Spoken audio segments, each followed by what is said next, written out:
Next, Homeland Security Memo. The three biggest flaws still today, almost a decade after the tragedy of 9/11, are number one, communication. Number two, communication. And number three, communication. Communication flaw number one.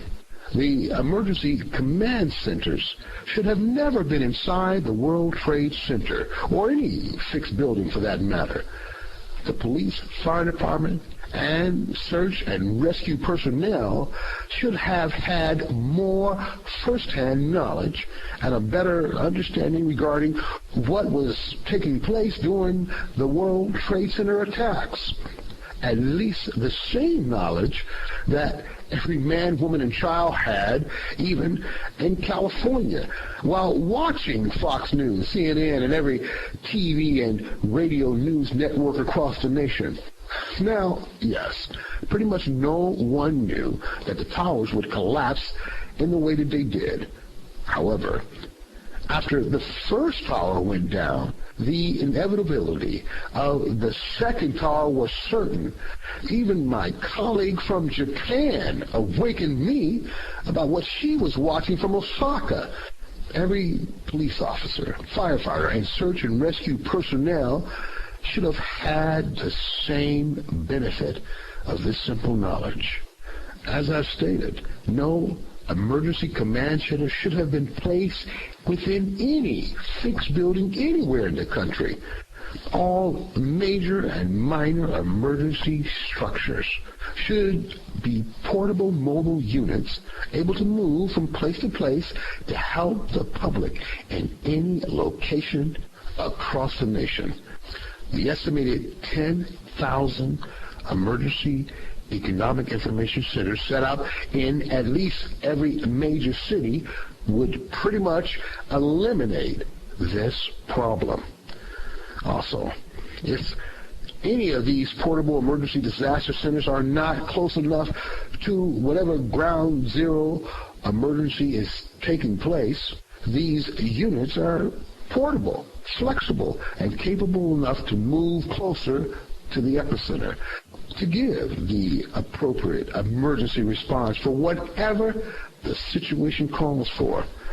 Theoretically, all emergency command centers which cannot move at a moment's notice and are permanently fixed in place would be rendered useless if the area near that station came under attack. Any dirty bomb or chemical weapon would eliminate any personnel coming or going to help within that emergency. It took the CDC, Centers of Disease Control, over a year to clean up Tom Daschle's office from the anthrax substance within the facility.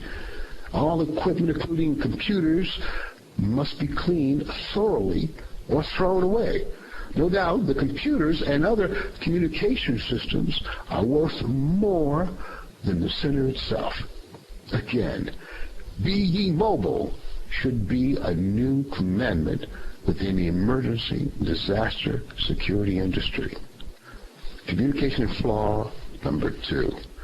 To give complete evacuation warnings via intercom within all high-rise structures should be mandatory. Just like fire detectors, sprinkler systems, and alarm warnings are installed throughout all public facilities, emergency intercom warning systems should also be put in place.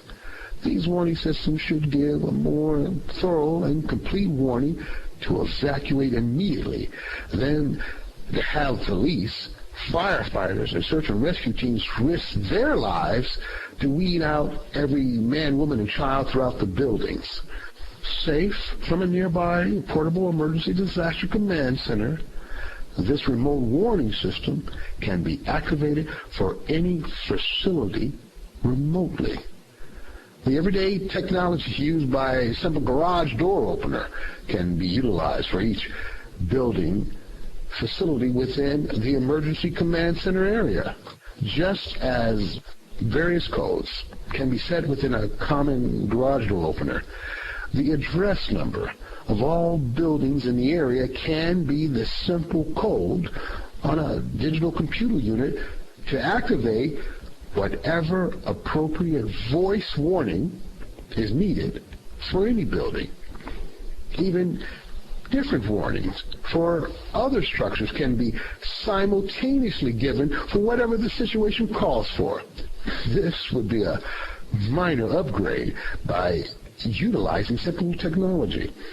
Yet it is far beyond the common alarm and flashing lights warning for smoke or